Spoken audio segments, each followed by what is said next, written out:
আছে। এখন আমাদের একটা কমন একটা প্রবলেম থাকে, যেমন আমার স্টুডেন্টরাই বলো বা যারাই আছে তারা একটা কমন প্রশ্ন করে যে আমি ফিজিক্স ফর্মুলা পারি তবুও আমি ফিজিক্সের সলভ কেন পারি না। তো তাদের ক্ষেত্রে আমার একটাই সাজেশন হবে, ফিজিক্সের সলভ পারি না তার মূল রিজন হচ্ছে এই যে ফিজিক্সের যে পটভূমি, দ্যাটস মিন উদ্দীপক, মানে উদ্দীপকে কি বলছে সেই জিনিসটা আমরা বোঝার চেষ্টা করি না। আমরা কি বলি ভাবি, যেমন প্রাবল্য বলছে তাহলে প্রাবল্য সূত্র বসাইলে আমাদের ম্যাথ হয়ে যাবে অ্যাকচুয়ালি, বিভব বলছে বিভবের সূত্র বসাইলে আমাদের ম্যাথ হয়ে যাবে, বা কুলম্ব বল বলছে তার সূত্র বসাইলে ম্যাথ হয়ে যাবে। হ্যাঁ ম্যাথ হবে ঠিক আছে, বাট তার পটভূমিটা বুঝতে হবে, আদারওয়াইজ তুমি করতে পারবে না। তো কারণ তুমি প্রাবল্য বলো বা তুমি কুলম্ব বলো এই দুইটা কিন্তু ভেক্টর রাশি, so তোমাকে ভেক্টরের ডিপ নলেজ গুলো তোমাকে জানতে হবে বা বুঝতে হবে, আদারওয়াইজ তো তুমি সলভ করতে পারবে না। তুমি সূত্র বসায় সলভ করতে পারো, বাট এটা ফিজিক্সের ভাষায় তো সলভ কতটুকু গ্রহণযোগ্য সেটাও আমাকে বুঝতে হবে। তার মানে আমাদের যে কাজটা করতে হবে ফিজিক্সের এই যে এরকম আমি উদ্দীপকটা তোমাকে বুঝিয়ে দিছি, উদ্দীপকে অ্যাকচুয়ালি কি বলছে সেটা আমি বুঝিয়ে দিছি, এবং কোন জিনিসটা কি মিন করে সেটা আমি যে এরকম বুঝিয়ে দিছি।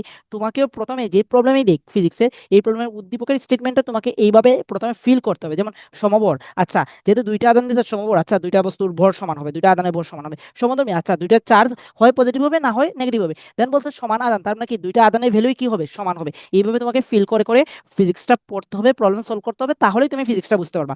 আদারওয়াইজ তোমার ফিজিক্স বোঝা মানে এই যে বাংলার মতো মুখস্থ করলাম বা ইয়ের মতো মুখস্থ করলাম এইরকম মুখস্থ করে অ্যাকচুয়ালি তুমি বুঝতে পারবে না। ওকে, আবার যে জিনিসটা করতে পারো যে এইরকম করে তুমি বুঝতে পারছো না, ওকে ফাইন, তার মানে তুমি কি করবা, আরেকটা ট্রিক্স তুমি অ্যাপ্লাই করতে পারো সেম টাইপের একসাথে। তুমি মিনিমাম বোর্ডের, বোর্ডের বলবো এনাদার কোনো কিছু না বলি, যেমন বোর্ডের এক টাইপের, যেমন তোমাকে বলছে এইরকম প্রাবল্য, তুমি মিনিমাম 6টা থেকে 7টা ম্যাথ এক টাইপের সলভ করতে থাকো, তাহলে দেখবা বাই ডিফল্ট সাবকনসিয়াস মাইন্ডও আমাদের মেমোরির মধ্যে কিছু সলভ হয়ে যায়। আচ্ছা আমাকে প্রাবল্য বললে এইখানে বললে এইভাবে এইভাবে করতে হয়, এইভাবে এইভাবে করতে হয়, যেমন সাবকনসিয়াস মাইন্ডও কি হয়ে যাবে আমাদের মাইন্ডের মধ্যে সেটা সেট আপ হয়ে যাবে। তো দুইটা জিনিস অ্যাপ্লাই করতে পারো, দুইটা ট্রিক্স। ফার্স্ট অফ অল আমাদের যে উদ্দীপক দিছে এই উদ্দীপকের পটভূমিটা আমি ফুল এ টু জেড ভালো করে বুঝবো। আর দ্বিতীয়টা হচ্ছে তারপরে যদি আমি না বুঝতে পারি তাহলে সেম টাইপের ফার্স্ট অফ অল প্রবলেমগুলো ফাইন্ড আউট করবো, করে মিনিমাম 6টা থেকে 7টা প্রবলেম একসাথে সলভ করবো, দেখে দেখে সলভ করবো, একসাথে দেখে দেখে সলভ করবো, ঠিক আছে? কারণ আমি বুঝতে পারবো না তাইলে আমি কিভাবে করবো।